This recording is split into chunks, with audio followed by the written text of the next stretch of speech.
like when my phone hits like 50%, I put my phone on the charger at work. And when y'all motherfuckers get to talking in that goddamn thread, it just be stuck at 50%. Like it just don't go anywhere else. It's like, well, this is it, nigga. It ain't, you know. Man, when I tell you that nigga was so mad when I told him about Buddy. Hey, nigga. Yeah, look, top right. Take it up. Look at the top right. hey, guys! It's been a while, man. It's been about a year since the last time we did a podcast, but we back, and we gonna get right into it. Chris supposed to be here, but he young, and he's doing young people shit, which means he left his charger at home, so he may jump in whenever he can, but if he can't, that's fine too. This is our 50th episode of According to Sources podcast. Give y'all guys a big hand. Give yourself a big hand. Round of applause for the 50th episode. Yeah, put in that applause sound bite. I know I'm not doing all of that, and I got a sound bite. Not putting that shit in there. It's going in exactly how y'all just heard it. Actual hand claps. Devin, say hello to the people. What's happening? Big 5-0. We here to stay, and we back better than ever. Let's get it. I don't know. I mean, he may be lying. Life things be happening. I don't know. Rob, say hello to the people. What up, people? So instead of all this other shit, we're going to get right into our topics. I mean, since the last time we had a podcast, which was actually almost a year ago today, the NBA was a completely different organization. The structure, impending doom was always the Golden State Warriors, but flash forward, I mean, a lot of stuff has happened in between. The year time that we've done a podcast and what we are doing right now. So you flash forward a year, KD is no longer a Golden State Warrior. He's in Brooklyn. Anthony Davis is in LA with LeBron. Russell Westbrook is in Houston.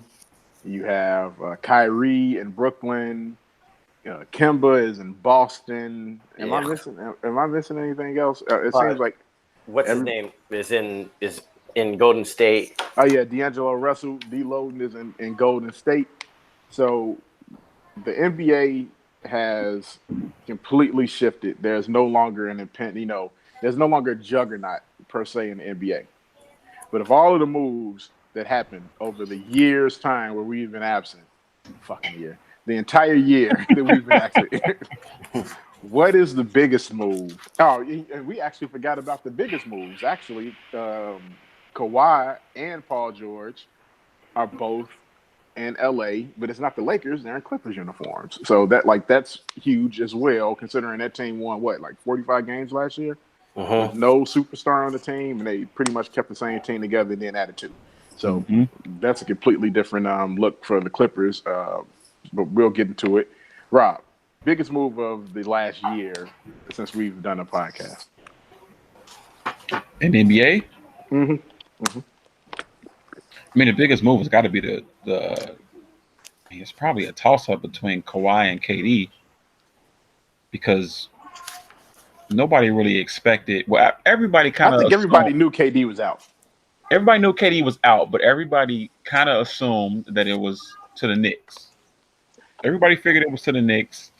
Then all of a sudden, is that just because of the Knicks? That's one of the things that pisses me off about it. I know where you're going with this. Like, why in the hell does anybody think anyone would want to go? I don't even know why the hell KD wanted to go there. That was his whole. The thing is the way Knicks fans felt about it. Like, yeah, why wouldn't you want to come in? It's like, because you're the Knicks. They make it seem like there's some perennial powerhouse, and they ain't won. They literally have not won anything in my lifetime. They haven't won anything in my lifetime. I'm 36 years old.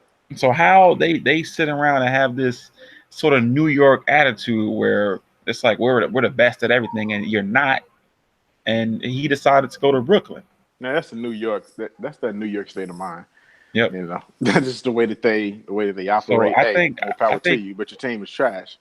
KD going there, even with him being hurt, was probably the biggest story, honestly.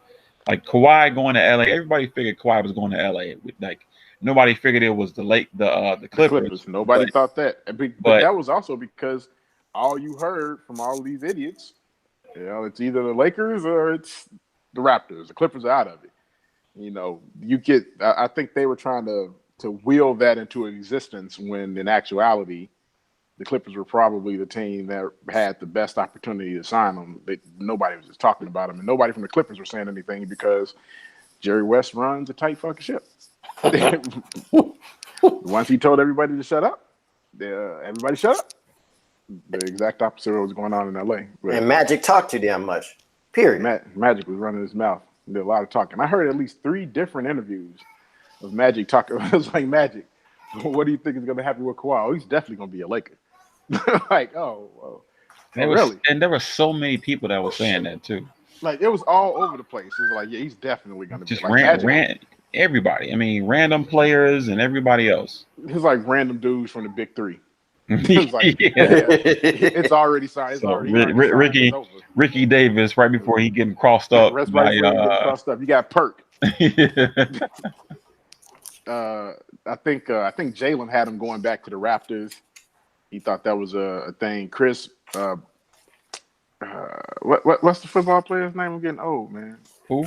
Chris. Played for the Vikings, the wide receiver. Chris Carter. Chris Carter had going nowhere. He was just saying shit. No, like Kawhi hasn't made a decision regardless of what you've heard. Like, you're no different than anybody else in here. Like, you're saying he's made no decision. I feel like he was trolling, man. Just the way he was wording his tweets, man. Like, I feel like he was being an asshole.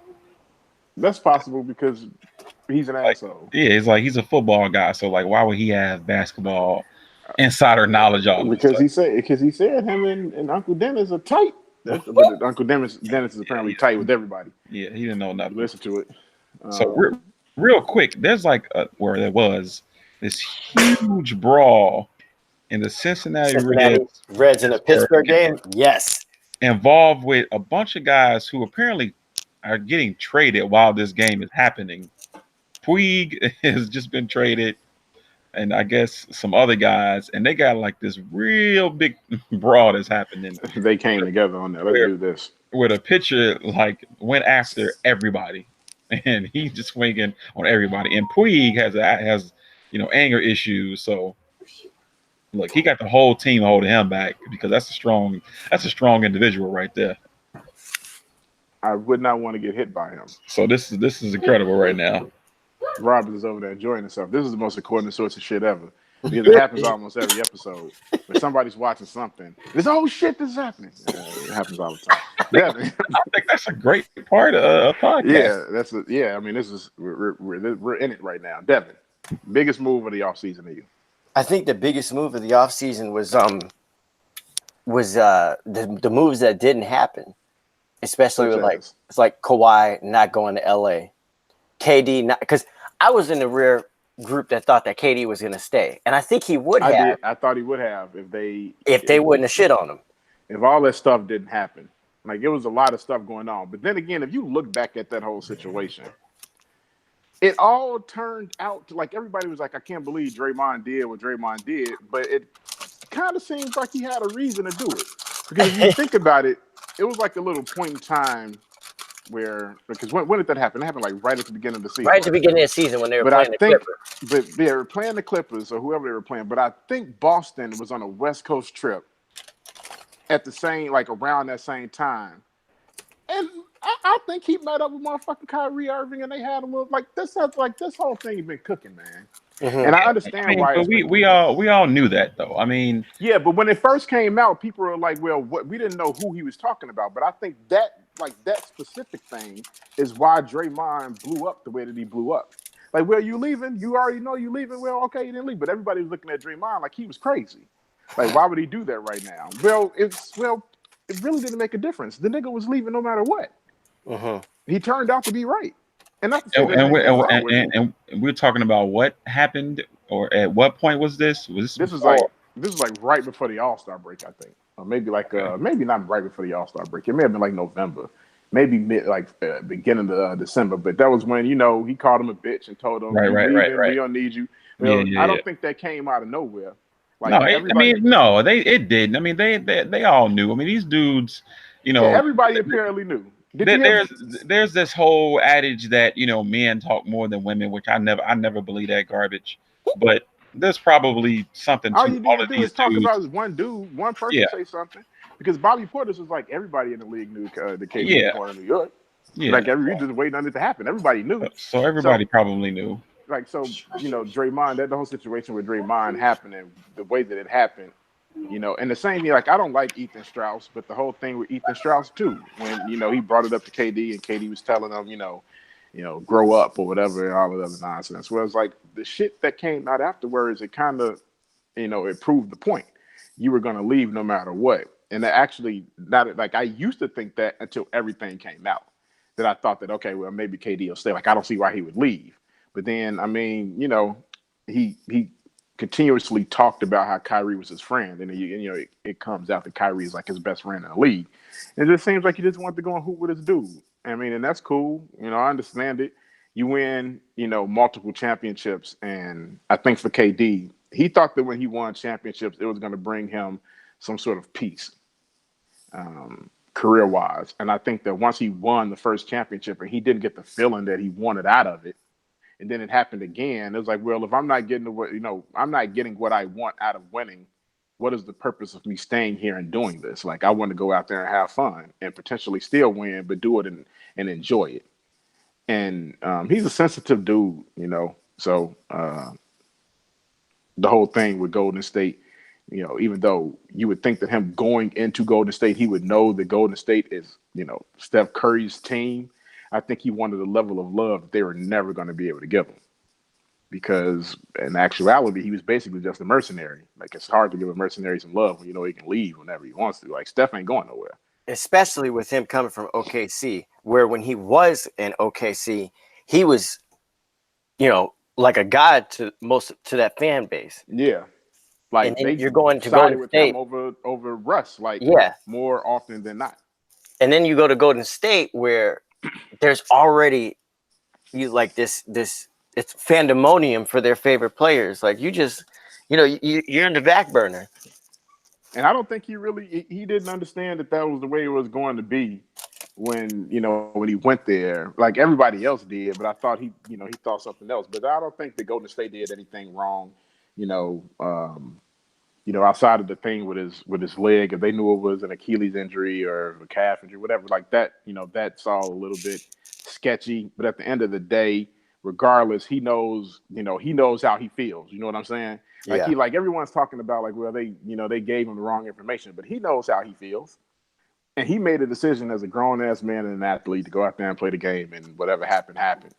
I don't think they made him do anything. I don't think they pressured him into anything. I'm sure there was pressure because, of course, the team wants you to go out there because they're trying to like that was one of the things that I kept hearing was about they pressuring him into going. Well, what the fuck were they? So they're not go out there and play, but they're the expectation is if you can play, you should.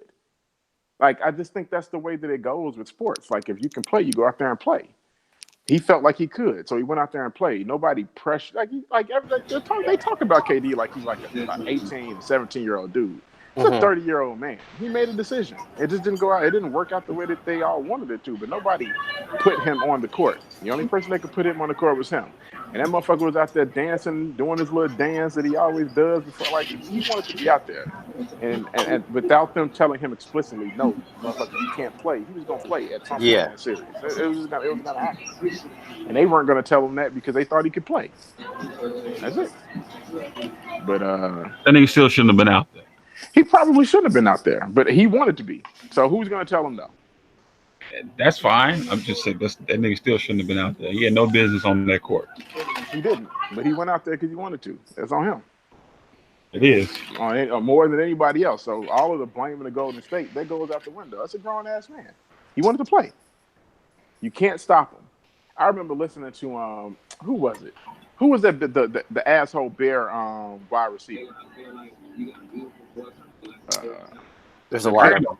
Colonel, watch yourself now. Shit, they all assholes. They're Bears, but David Terrell. No. The one who came from Denver. Asshole. Brandon Marshall. They used to talk about how they couldn't stop his ass from doing any fucking thing. It's like, Brandon Marshall, you don't have a press conference today. What the fuck? Brandon Marshall was up there doing a press conference. What? They couldn't stop him from doing anything. Brandon, we don't think you should play today. Brandon Marshall is out there playing today. These, athletes, like, sure, you can tell them whatever you want, but if they decide they're going to do it, there's really nothing you can do to stop them. And I'm not going to blame Golden State for that grown-ass man making a decision that he made. And it didn't even really hurt him. I mean, he still ended up getting a max fucking contract. So what the hell? So going into the next season, who do we think has the best team? Oh, man, that's tough for me, man, because I don't really like to give motherfuckers a title just off No. We're not saying who's going to win a championship. But if you're just looking at the rosters, from 1 to 13, who do you think has the best overall talent up and down? If you want to give like 2-3 different teams that you think are like right there, you can do that too. Chicago Bulls. Hey man, it's always the Bulls. But if you can't pick the Bulls, well, like who is? Like, I'm bullshitting. First of all, there's no way. But we win a championship. Fuck them about. Fam. You talking about fam? Win championship. I don't know. That's a good question, man. Because I'm with Devin. Like I don't want to be. Everybody kind of nut riding the Clippers right now, and Clippers got a really good team. So I'm gonna wait to see how that team plays together. I think offensively, it's gonna take them some time. That's my thing. I think that team is gonna be a great defensive team from jump, from the start of the season. And it's always health permitting. To the end of the season, I think that team is going to be good defensively. And that's my question I have about that, because last year the Raptors, for whatever reason, but you saw why they did it. Really, yeah. So does all of that go out the window now? And does he just play back to backs all the time? I don't think so. And he's playing, 70 games this year now. Nope, because they're smart enough to know that they have two guys and they can balance them both off against each other. You need a couple of days off, then you're playing. You need a couple of days off, then you're playing. We don't have to play you guys 82 games, 70 games. They can play 65 games, 60 games, and both of them get some time off. Like that was a big problem with Paul George in the playoffs this year. Like the shoulder thing is because he was he had a hell of a season, but he played too goddamn much. That was not an issue with Kawhi, and that was one of the things that I heard that he was talking about, like with all of the teams, is being able to bring his own doctors in and monitor himself and load management and all of that. And I think every team was willing to give him that. So I don't think you're going to see a situation where he's playing 70 games this season. I think you're not going to see superstar basketball players play that many games in the season, like maybe ever again. Yeah, it's kind of unnecessary. I hate when people complain about it and talk about, what the players did in the 80s and 90s. It's like, well, those guys saw played 12 seasons. I said we have evidence now. We have stats and we have the paperwork that shows that wasn't smart. It was not smart. It wasn't smart. You can't do what LeBron is doing by playing 82 games a year. You can't do that. It's impossible. The human body is not made up to do that. Not for that. I do just want to add that LeBron did average 27, 8, and 8 in his 17th season. That is, show me somebody else has done that. Yeah, it's a couple, right? No, it's not a couple. I mean, I think so. He had a great season. I mean, I don't want to say great games? season. He had a good season. But see, that's the problem. He was playing so much because he was trying to keep them afloat, and he ended up getting hurt. If they were a solid team, he wouldn't have had to put up those numbers. And why did Paul George get hurt? Because all them goddamn shots he had to take. He played a lot. Shooting this much, and Paul George started adding on to that. And at that point, see, I don't know if I've ever seen a Doc Rivers team do that yet. If they have, I just don't remember it, and I could be wrong, but Doc Rivers does have a little bit of an old school mentality in the sense of like how he coaches his players. So, I don't think they would have gotten Kawhi if they were, right. Thibs them. Yeah. So I don't think you got to worry about that. I think he's going to get all of the time off that he needs to manage his body, get ready for the playoffs. Because I mean, you saw what he did in the playoffs, and had he played as many games as a player would normally play, he's not as fresh as he was. He can't do the things. Not to mention, Doc definitely going to give him everything he wants because what is it? His contract is only 2 years, with the third being an option for himself. Yeah, so it's 2-1, and that's pretty much what they all did. They all did 2-1 so that they could. I thought it was a 3-1. Nah, no, it's a 2-1. Yeah, he capitalized off this market. Yeah, everybody went 2-1. So he lined his contract up with Paul George. The way the NBA works now, I mean, it's probably the best thing, player-wise. That's one of the things I was looking at. I think what the owners believe they could do is just throw money at the players, and then you'll be able to control them. Yeah. And maybe in the early 80s, 90s, 2000s, you could have, thrown as much money as possible. You could control where the guys are going. You can keep them. But it's like, I think we've reached the tipping point. Like, there's a point where, like, how much money is enough money? Like, okay, you can either have 175 million or 190. Yeah, maybe in 1998, 2008, a dude is like, man, I can't leave that amount of money. We just saw Carmelo like 5 years ago. He couldn't leave that money. He couldn't. He had to take it. But now these guys are like, man, 100. What's the difference between 155 and 185? And that's why you see ownership, instead of waiting for free agency, they try to manipulate these players with extensions. It just happened today. They gave CJ McCollum that extension for $100 million. So now they put the pressure on him. If he wants to take it, fine. Right. Fine. But everybody can't be controlled with money. Like, if you look at Kawhi, I think I saw something, don't take the numbers as exact, but he left somewhere upwards of like $50 million over the money that he lost in San Antonio, then the money that he lost in Toronto, and for the contract that he ended up taking in LA. Like, he lost like millions and millions of dollars. But there are some things that you can't put a price tag on. He wanted the peace of mind. He was talking about, only having 3 months out of a year to go and spend time with his family members, and he's coming back, and it's like, oh man, that baby's walking, and this kid's talking, that kid's in college. You can't put a price tag on the amount of time that athletes in general miss around their family, and that's why he went with LA, because he wanted that peace of mind.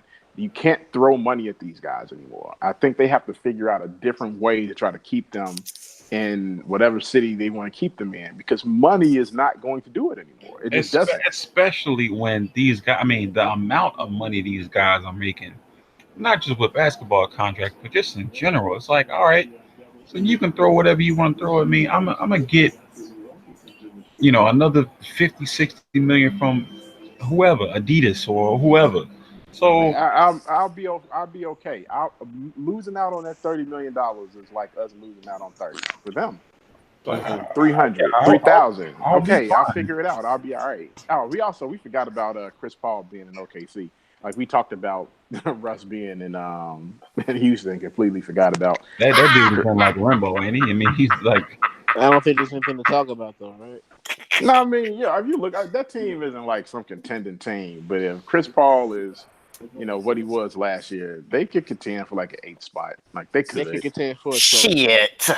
I mean, I didn't say they would get the 8th spot. I said they could contend for it. Because they got There's Gallinari. Too many good teams contending for the 8th spot though. There was like I mean, they're all contending, but somebody has to get it.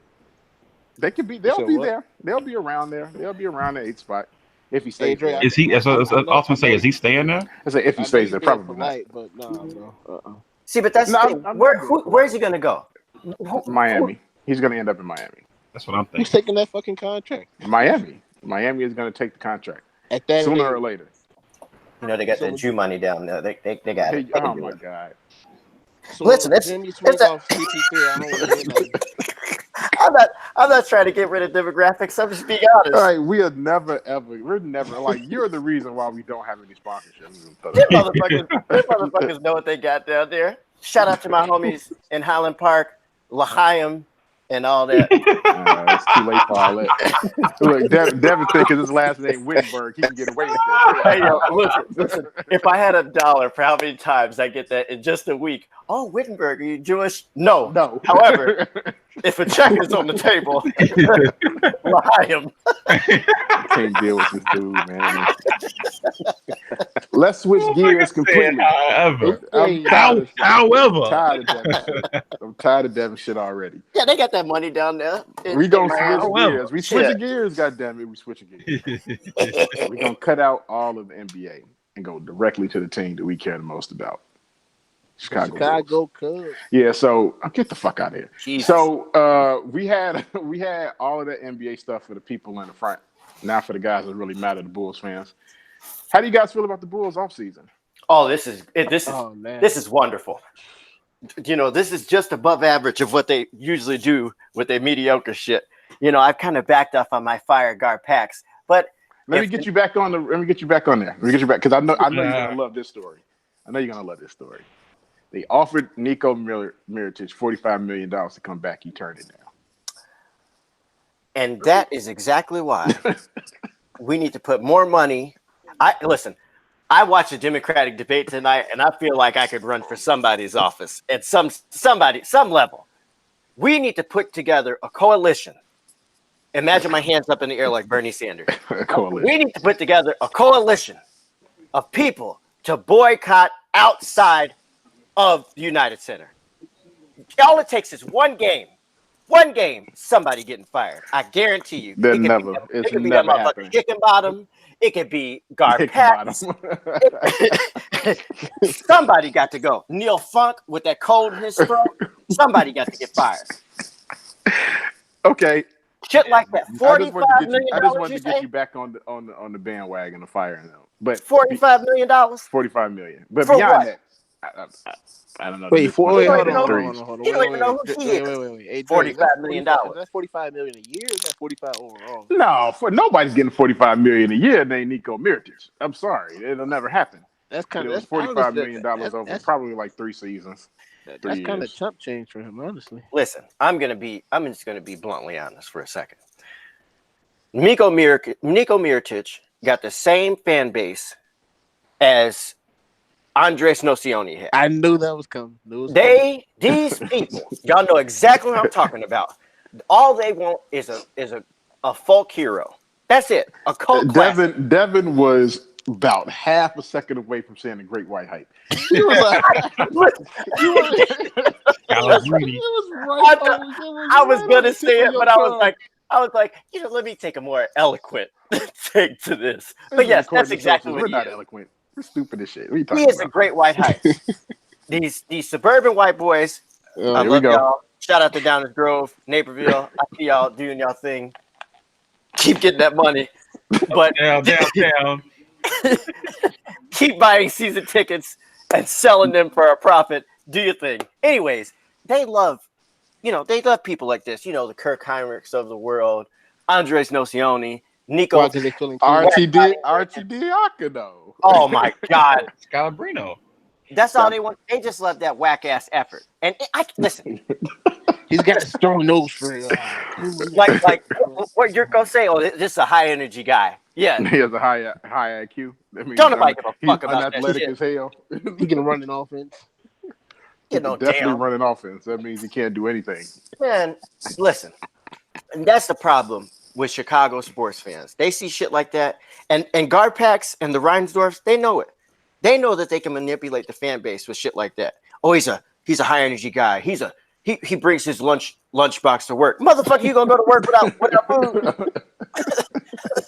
Shut your dumb ass up. We had to get you ranting. That's the only reason I brought that up. But beyond that stupid shit, the $45 million for Nico. What did you think about the offseason? I know everybody wanted the Bulls to make like some big splash. Oh, we making a big splash. Woo! But we all wanted it, but we all knew that. But they already made their big splash. Their big splash was Otto Porter in February. They said January or whatever. Because they basically told their fan base, listen, We We ain't getting know This is our nobody. free agency. we know we whack, and we know nobody wants to come here. So we're gonna trade for somebody and make them come here. But you know what? Because There's something to be said about that as well. And I yeah, don't think it has anything yeah, to do with the front office either. Because if Kevin Durant was willing to go to New York to play for Dan Gilbert. Listen, look at that. I'm saying Dan Gilbert because there's one racist guy that owns a team and another racist guy that owns a team. But if he's willing to go to New York to play, I don't think Dolan. that those are the things. Yeah, Dolan. I don't think that those are the reasons why. I think these NBA players don't want to be in the middle of the fucking country where it's cold all the goddamn time. And I don't blame them because I didn't either. That's why I fucking left. I'm like, I can't do that anymore. And Hey, I'm gonna need you to chill on Chicago, bro. it's not. Shit. I'm not just talking about Chicago. I'm talking about any place where it's fucking cold all the time. Minneapolis, Okay, Any okay, of so those it's Cleveland, cold miss all the those. time when it's cold out. What's about Detroit. this in New York though? What'd you say?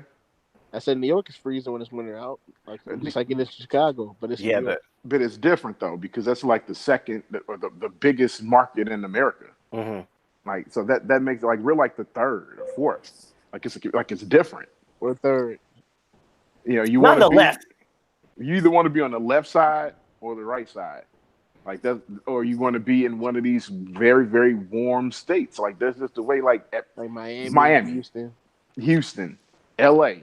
And the reason why like nobody is actually going to the Knicks is like, okay, you're going to Brooklyn because Very talented young ladies in Houston, by the way. they are very talented. Yes, yeah. Yes, Shout nice out to strip them. clubs. They have like a good culture going over in Brooklyn. So I can understand why you want to go to Brooklyn. I Nobody wants hate to go that to New word York, so much. but it is they're building a culture. They are. They're cultivating a winning team I mean, not as to mention opposed some to of these other places that are, like you said, on the east or the west. You got places that don't have taxes either. Yes, that's a key. That's a key factor right there. Florida. You don't have any state taxes in Florida. I Texas. just went down and bought my kids a whole bunch of school supplies. No fucking state tax. There was no tax. Go back to school. No tax. Yeah, it had a whole little It was screen crazy. My whole life, I've been used to if I'm buying something for $1, I know to dig in my pocket for the and 15 cent. for the 15 Chicago, or for the 10 for for the 10 Chicago, for the the extra dime. 45 now. Yeah. They charge you all 45 Get their bucks. ass whooped. I went in the gas station and bought something for $1, and the girl gave me a penny back. I was like, "What the hell is this?" Nah, no state tax, buddy. I was like, "Oh shit, I am in Florida." Speaking of politics, this is the problem with the whole. I thought our big splash when I was watching what was it the lottery, the draft lottery. I thought for sure, oh yeah, it's happening again. The D Rose situation is going to happen. Hey, really, you thought Ever that? since- but you know what? Lori Lightfoot, God bless her heart, she got elected mayor. I don't know who she didn't make a deal with, but we didn't get that top pick.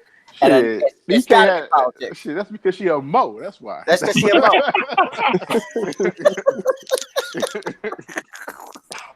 That's exactly right there. You see But how she already got her hands crossed? What the hell you think? when you look at it, the deal was made. The NBA decided, all right, because of this Anthony. Well, this is how I look at it. If you want to talk about conspiracies, the NBA was like, all right, with this whole Anthony Davis deal, y'all about to lose this dude to LA to Yeah. Lakers. He's We going can't to let LA. y'all leave him for nothing. So here's what we're gonna do. We're gonna give y'all number one pick and y'all get Zion. Y'all can replace him with him.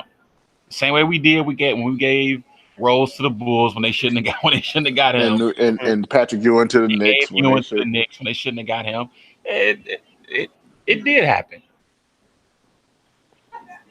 Everybody has their conspiracy theories, but we're gonna get back into the actuality of the Bulls off season. So I think the Bulls did very well. As much as like you said, we want to give guard packs a bunch of shit because yeah, they knocked this out the park. they've had I a would like to too. long tenure here, longer than it should have been, but they made some really solid additions to this team. What were you saying, Chris?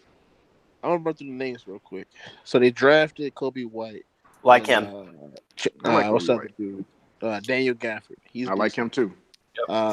Then they signed that. Then they brought in somebody that I feel like nobody's really paying attention to is Sadaransky. Like Now, he may play point Sadaransky guard, is just as good a but he pickup can- as that. Yeah, man. Exactly. Sadaransky, that white boy got game. He got game. He can play the 1, the 2, and the 3. So he really kind of is the wing that we need next to Otto when they go small.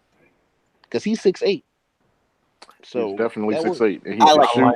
I like like the center they signed from the Knicks too. Cornette, is that his name? Cornette. Luke Cornett, yeah, like Yeah. he The only thing defensive. I remember is how he smoked the Bulls. Yeah. I Yep. definitely remember him smoking our ass for like 32 threes. It was like, Uh-huh. are y'all ever going to jump out and stop this dude from shooting threes on you?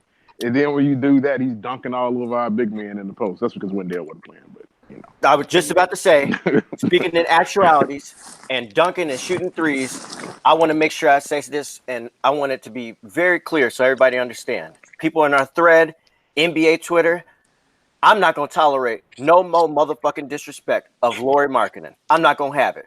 The boy was injured for most of last season, but Man, he before had that stretch of time, I'm not like going to have it. January up until that 17 overtime game that they played. He was averaging 20 and 10, man. The boy was 20 and people 10 down. I forget. I think it was. What was it? One of the games against the Cavs like where LeBron was just like it was LeBron and Tristan Thompson. They were like, "Who the fuck is this?" And he was lighting them up. The game against the Knicks, he was killing Porzingis. Yeah. I mean, but last year he was He going jammed crazy. on his head a couple times too. He was going crazy last year when he came back and he finally got his legs underneath him and he's playing well. And then that game, it was a 4 overtime game. He damn near died. He was never the same after that game. Never he had a heart problem. Like they had to stop playing him because he had heart issues. Because he's playing what? He played Thibs minutes. Like you can't. 32. I'm coining that too. Thibs. You cannot play a guy Thibs minutes. It's impossible for them to survive that. Like that was his first taste of it, and it almost killed him. So you take all that into consideration. I think this is kind of it has gone kind of under the radar. With Lauri coming back, now he has a full off season to train and get his body ready and not rehab. You match that with the Thaddeus Young signing, which I don't think like at first I was like, it's not the name that I wanted. Everybody, but now looking at it, do y'all know how good he is? Exactly. Like, now looking at it, he pads Boylan's defense. It gives you like that stagnant time where you can hold a team to you can hold them from not going on a huge run while Lauri, Zach, and everybody else can rest, especially Otto Porter and them. And he can shoot. I'll come from the other. I'll come from the other side of it. It wasn't that the name at first that I was like, ugh, like this dude can't ball. Like, I knew the dude can hoop. I was more worried. It's like, all right, well, where are you gonna play him at? So is he coming in as a starter? He's off the bench. No, after talking through it now, I'm like, all right, I can see that now. But initially, hearing that name, I'm like, wait a minute, is this dude coming in being a starter, or that was my initial concern. That's why I was glad they got him. Right there, I was glad they got, because if you look at the Bulls last year, like every year, bunch of fucking injuries. Injuries devastated the Bulls. I still think that if they don't have so many injuries, they potentially get that. They may get that 8th seed. But the reason why they couldn't get it is because they had to play so many guys last year that aren't NBA basketball players. Shaquille Harrison should not be getting 15. Like a lot of those guys, we love them. We love watching them when they were playing well, but they were not NBA. They're not guys. They're not rotational guys. Now they have people. They have a team from 1 through 10 that should actually be playing in the NBA. Now, if somebody does go down, you don't have to be like, God damn, we got Archie Diacono playing. Oh, God damn, we got to put Felicio in. Oh, my God. Now they have an actual NBA roster. Like, that's an important thing. Having an NBA roster is important. You need guys. Like, if you think about it, that's actually what really hurt the Golden State Warriors. In the end, you got KD, but a lot of those dudes that you had to play, they probably would not be playing on other teams. But you have to play them because you don't have any depth. The Bulls didn't have any talent outside of their starting 5. And when the starting 5 got injured and somebody went out, then what? Now you have actual NBA basketball players. I want to see what happens when Zach doesn't have to facilitate the entirety of the offense. Like everyone's like, man, Zach, they were getting down on Zach in the middle of the season. When his numbers started dipping. But, Lauri wasn't playing. He was shouldering the brunt of everything. He was, generating the offense for everybody else, generating his own offense. basically running the point guard. Man, he was so tired. You could Sooner just or see it in later, his he was face. going to get tired. But now you got Saturansky. You could throw Kobe out there. You got Thad Young. You could throw the ball down to him. Let him post up. There's going to be spacing everywhere. Like those are the things that you're going up and down the court. It's not such a grind anymore because I you love how don't you have went. guys that I shouldn't be playing. You have actual NBA players. Like that's important. You have to love how build you went from the around the backcourt guys to the front court. You did not mention Chris Dunn at all. because he's. I don't think Chris Dunn is going to be here for very long. I mean, I hope that my hope for him would be okay. I know where I stand with this organization. I'm going to prove them wrong. Go out here and play, get my trade value up so I can get out of here. But I don't know if he's that type of guy. I don't know what Chris Dunn I don't. is. Yeah, I don't know, man. Because just when you draft Kobe and you pick up Saturansky, like they're gonna want their first round pick to play. They're going to want him to play. Now you can play It's them the same, together. the Number same, the 7 same pick. pitch. That's first. You starting. I I don't know don't think. what I he mean, is, yeah, and I mean he's another reason why they couldn't be as good as they were. Like yeah, he had flashes before he almost broke his neck in that game. The one where he lost his tooth. yeah, And yeah. he was playing well up until that point. But afterwards, he came back and he just couldn't shoot. Like, what are you going to do with that? You have a point guard the teams are just backing off of, and like, what are you supposed to do? Like, yeah, he plays good defense, sure, but I've said it multiple times that basketball is not a game where defense wins you championships. I don't give a fuck what none of these basketball players tell you because you can play the greatest defense and a nigga just hits a fucking shot.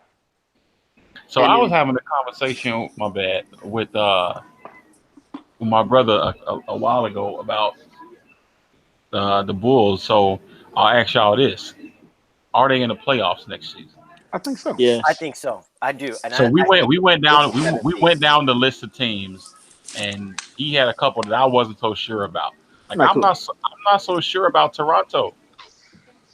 I think they'll be okay, but like guaranteeing them, I mean, what do they got? They got Fat Mark ass. Gasol.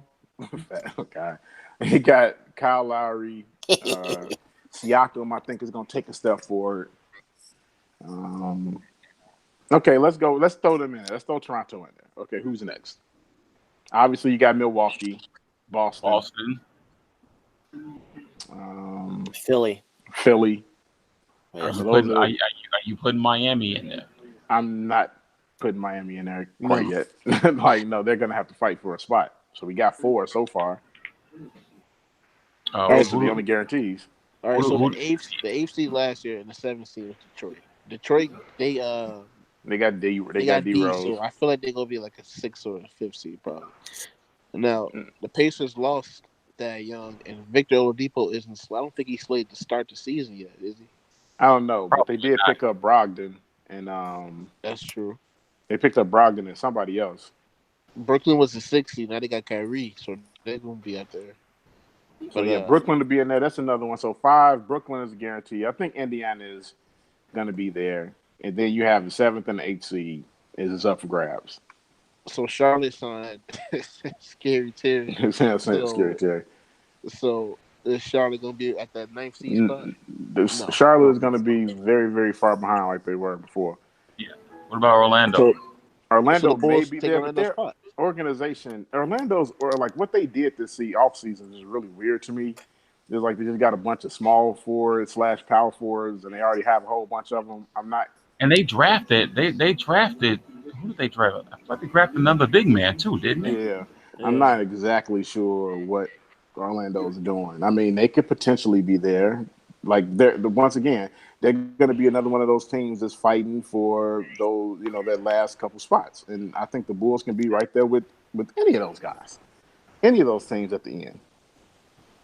Yeah, I mean, I was saying I had him in there, but my brother wasn't so sure. He's like, I don't see it. I mean, I know, okay, Markel Fultz, is he going to play? No, Do we even know if he's playing? Because the last time I you, heard, he's you, not prepared. He's not ready to play even now. yeah, because I mean, you gonna take out what's the caller that play him? Gonna take out what's the old point guard for the Bulls? CJ Augustine. Augustine? Probably not. I don't know. I mean, who did they pick up? I know they picked up Al Farouk. Aminu, and like I said, that just seems weird to me because he plays pretty much the same position that Aaron Gordon should be playing, and then you got Aaron Gordon already there who should be eating up. Aaron Gordon has played 3 different positions since he's been drafted. Yeah, but I mean, we all know that his best position is power forward. Yeah. That's where he should be playing. Like that's where he plays the best. So they just got a bunch of guys, and it's really weird. I mean, sure, let's throw Orlando in there. Then it's 8th spot. Atlanta, you think Atlanta's going to make that jump? No, I'm not so sure. I don't know. They made some really good moves. They made good moves, but I don't know. I mean, I think they're Wait a in the minute. same. Who did Atlanta get? Ken Bazemore from. No, they can't. No, not Ken Bazemore. They got other buddy. Bazemore went to Portland, I believe. Yeah, Bazemore went to in Portland. a trade. Who did they picked? I mean, no, they drafted really well too.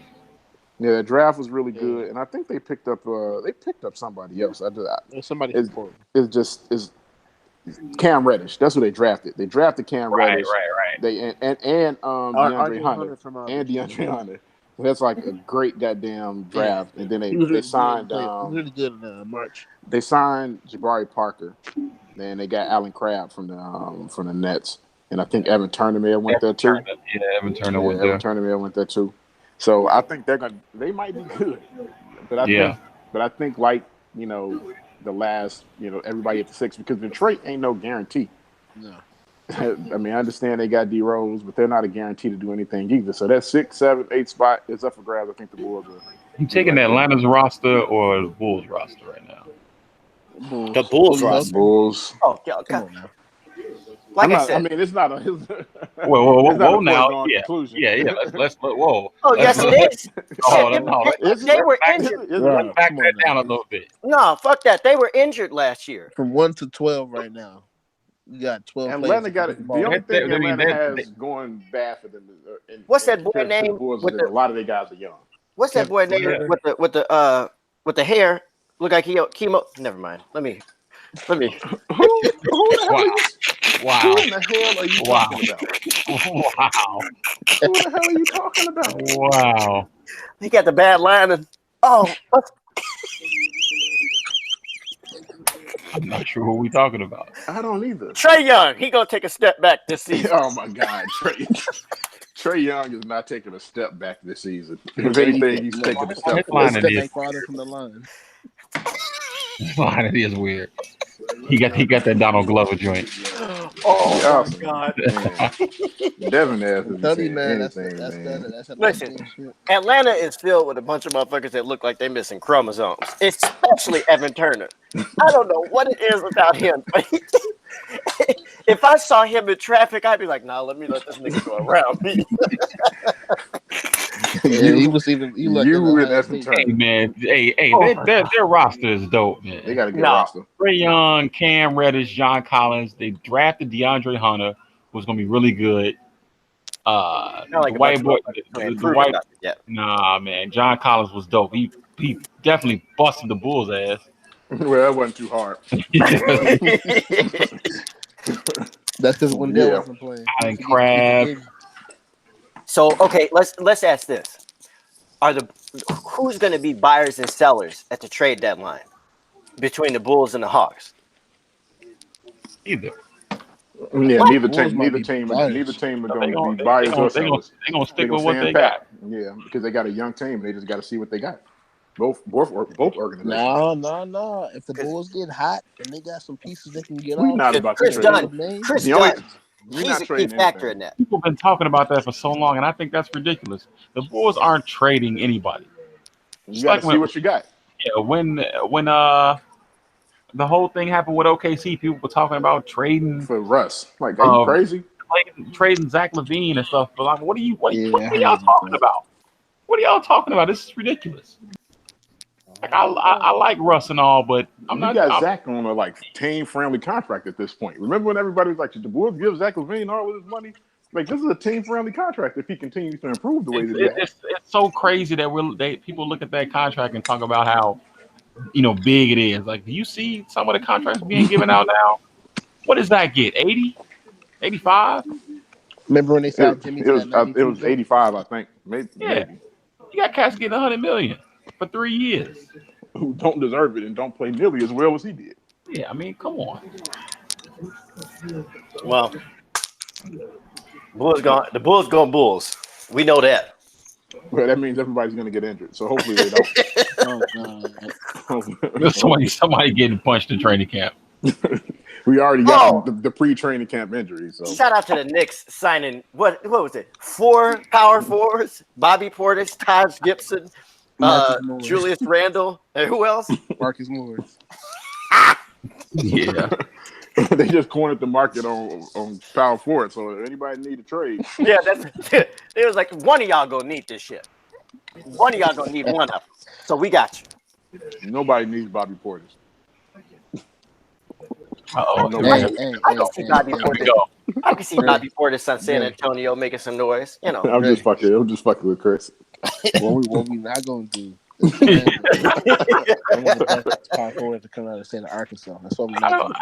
I don't understand your affection for Bobby Portis. I don't get it. Look, Chris. As long as you don't turn into a pussy and start getting upset about me talking about Bobby Portis, we cool. Listen, Bobby Portis is a Chicago legend. You ain't never seen a motherfucker hit somebody so hard that he kicked their ass out the country. Look, Rob caught that. Trump can't even do no shit like that. Rob caught me. Hey, what else y'all got to say about the Bulls, man? We got to move on. Then we put the fire guard packs flags down for now. They add big. No, they will come back. It's still fired up dudes. They finally had one good off season, but don't mean they don't get blamed for the last good off season they had was picking up Pau Gasol. You know what was that really like good a bunch of bad goofy shit in between. You know what else had a really good off season? Cool. Them cheeseheads up north. Ooh, nah, man, we'll leave football for another one. This is we have to get a podcast out. We're gonna get this one done and up out of here. So we switching to the end game. Chris, why you mad, bro? Oh, I thought you was talking about end game for real. I was about to say I ain't seen that shit yet. No. No comics. This isn't the Delvin Cox experience. What are you talking about? Hey, shout out to Delvin. Shout out to Delvin. Go follow him. Go look at it. Listen to his podcast. Down there enjoying, tax-free shit. Why you mad, Chris? Why you mad? So 2 reasons why I'm mad. You always got two. You always got two. I woke up today. I was in a good mood. Got on Twitter, and I saw crackheads taking CP3 over AI, and I just logged out for a little bit. Okay. Wait, that's a real argument? Just to play devil's advocate, what does AI do better than Chris Paul? Playoff success. I mean, but that's team oriented. I understand that, but I mean, we give everybody else that excuse. No. Okay. I mean, I'm not taking Chris Paul over AI either, but that's because fuck Chris Paul. What's the second reason why you upset? And the second thing, why do people slander potato salad? I don't understand. Do they not loved as children? What is the problem? Who does not like potato salad? It is a cookout staple. This is what you're mad about? Potato salad? Yes. I fucking love this dude.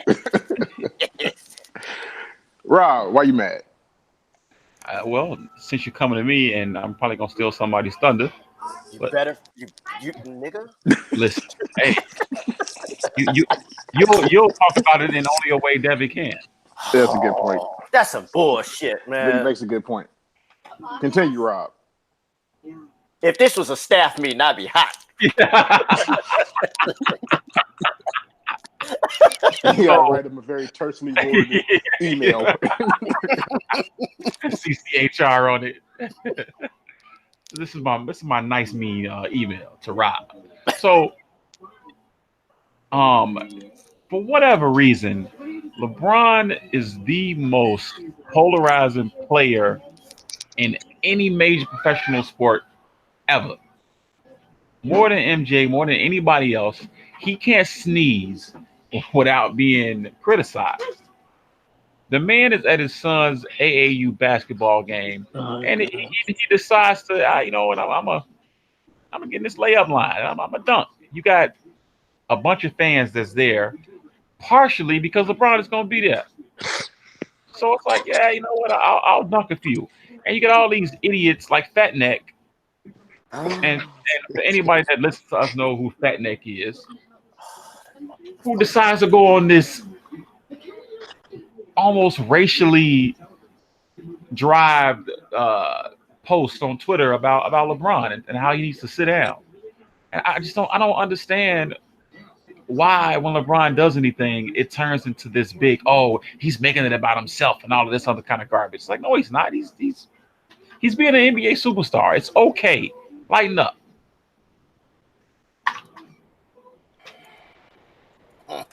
You know what bothered me the most about that, Rob? His whole reaction to that was when he called what was that Dame? He called him Cap Light. What does that have to do with anything? No, that was Kyle Kuzma. Kuzma. See, I Kyle didn't see Kuzma. that. It's Kyle Yeah, Kuzma Kyle Kuzma. biracial. Kyle Kuzma. What does that have to do with A anything? white woman. Oh, because he just that's just what he does, man. He's like he has a base basically, just like our president has a base, All right. and you know he's gonna pander to them, you know, to keep his job, and it's ridiculous.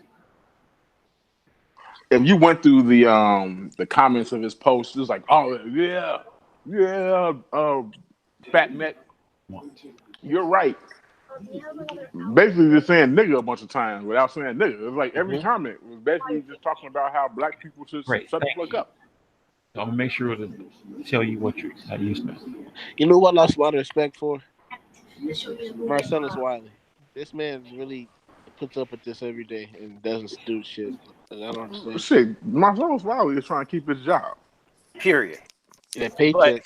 But to think about it though, like think about who else works at Fox Sports and they've never had them with each other because they know You've never seen him and Shannon together. You've never seen him and Shannon together because Shannon really don't like dude. He don't fuck with him at all, and Shannon don't give a shit about.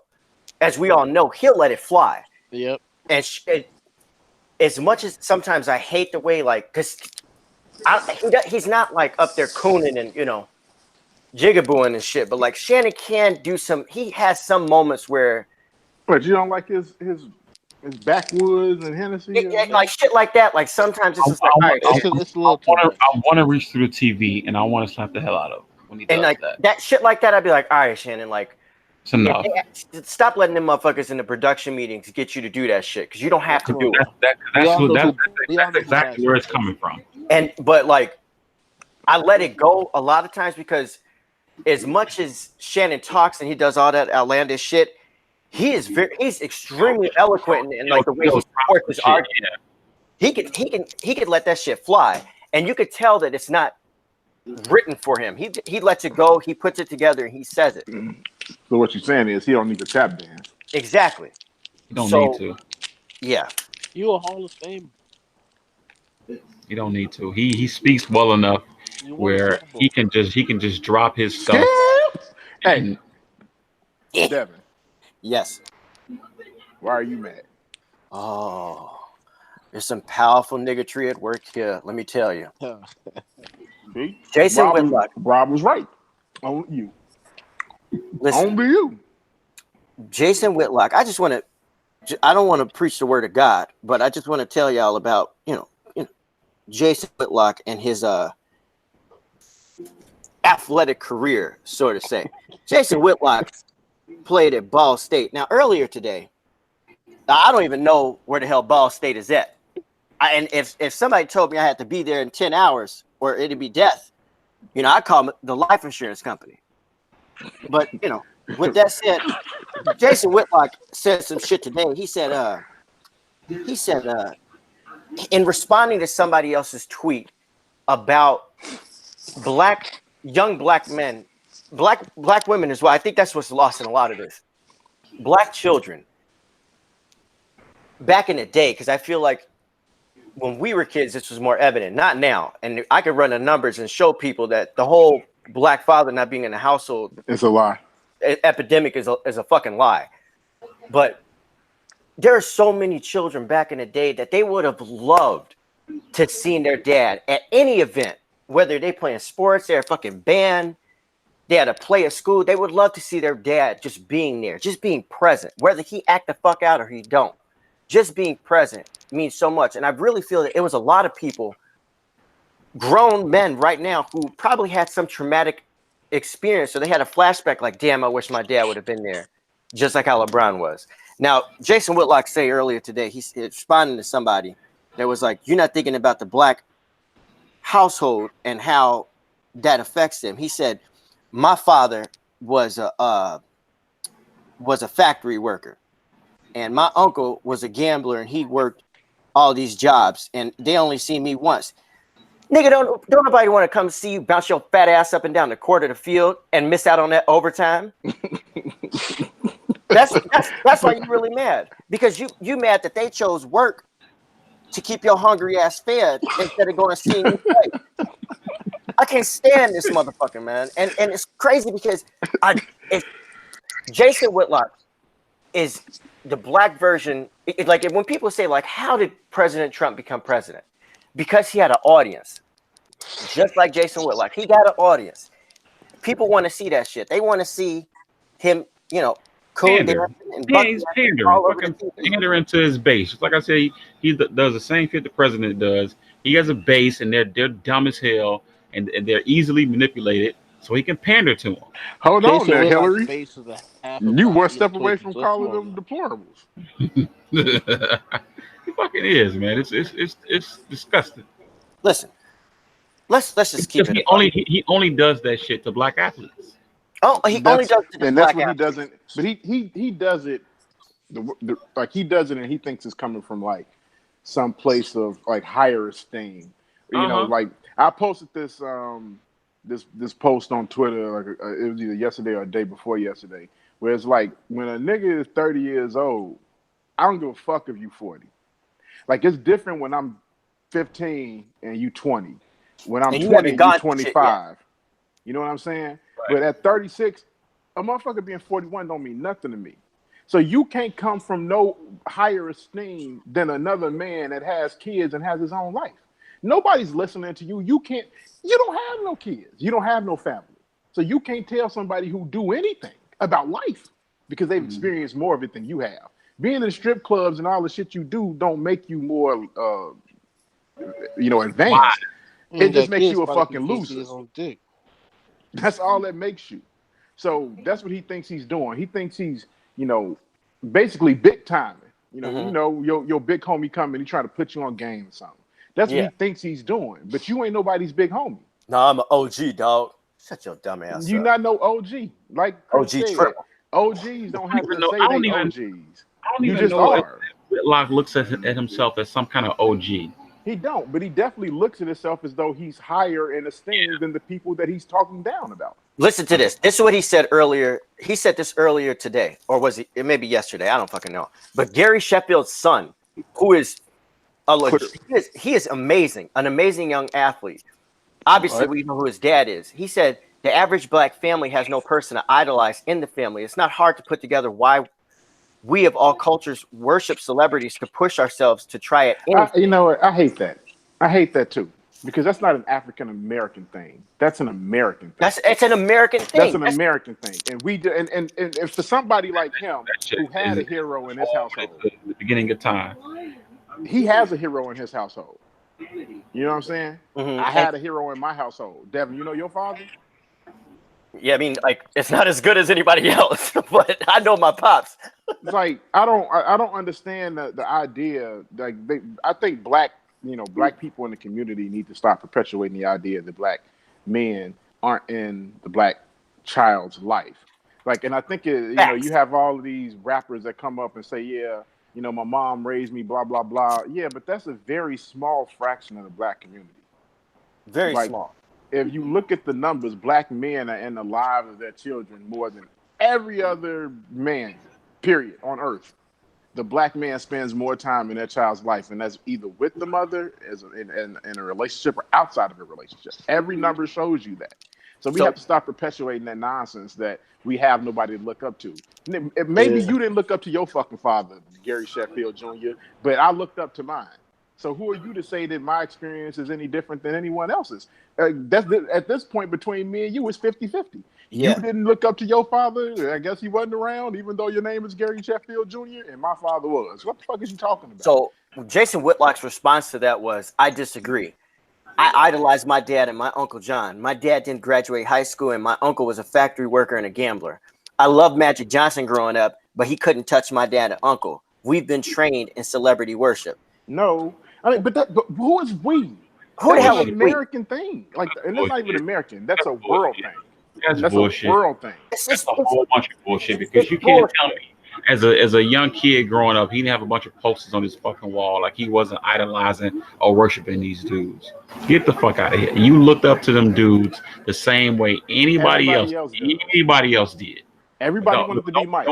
Don't make it seem like you didn't look You're up so to these advanced. It's like a lot of people that look back on their life. You were taught differently. Like you had some sort of better upbringing than most of America. Don't you see how hindsight is 20/20? Because he's retroactively talking about his life as a 40-plus-year-old man, talking about what he. Yeah, this is how you are now. You can't put that mindset into the mind of a child. Your mind of a child was looking at all of those athletes. Why the fuck did you want to play football then? It wasn't because of your father. It wasn't because of your broke ass uncle, nigga. It was because you were watching these people play football. Get the fuck out of here. That's it. Here's the thing, what are you talking about? This is the most important thing. Jason Whitlock is 52 years old with no fucking kids, no wife, no husband. Probably had a baby daddy. I don't know. He may have a husband. But you see him now. He's trying to come from a place, like you said earlier, Dre. Like he's trying to come from a place like he's higher than his word is the gospel. But we consistently see him in Vegas at pool parties with girls with no clothes on. We've heard the stories of him at ESPN, like sexually harassing women. But you're supposed to be coming from a spot of, like we should listen to you because you have wisdom and knowledge. Fam, you a fat pervert. And excuse me. For our new listeners, I am a personal trainer. Shout out to Seneca Athletics. I'm not saying this to down people who are overweight. However, he has titties. Let's keep it a buck.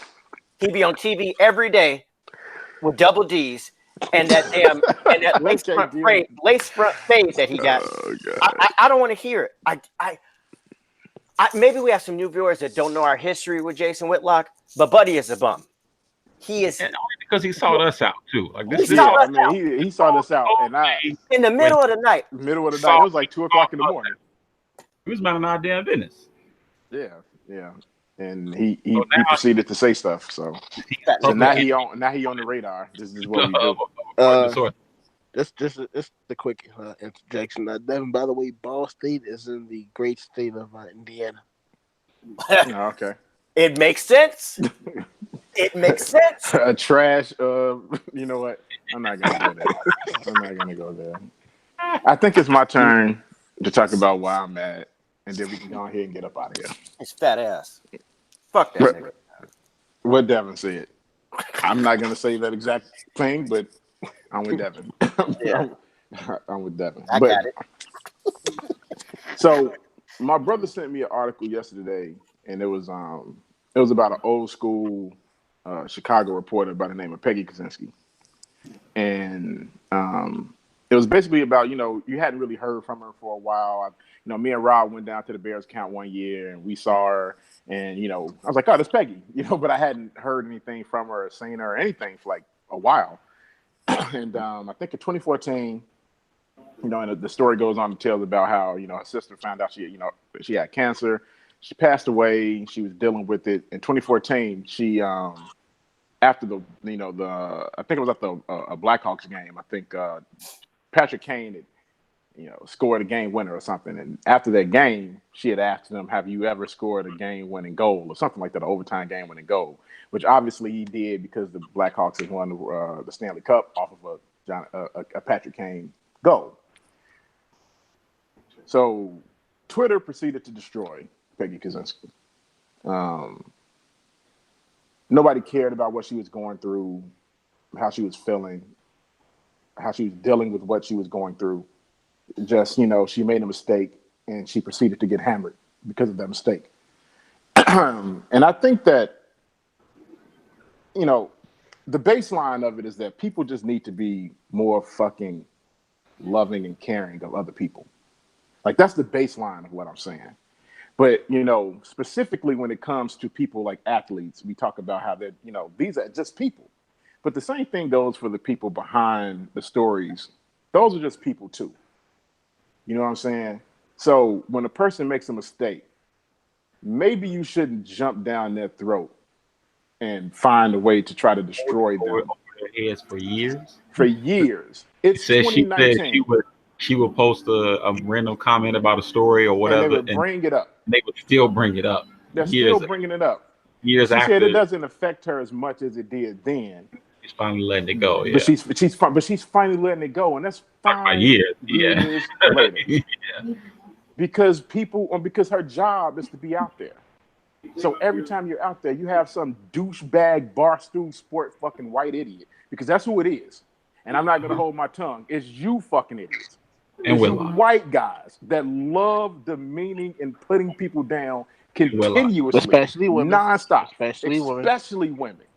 It's like you can't take the women seriously in anything that they do, but beyond just the women, maybe you douchebag idiot barstool sport wannabe morons should take into account that people actually have lives outside of the fucking sports that you read from them, and treat them with some goddamn respect.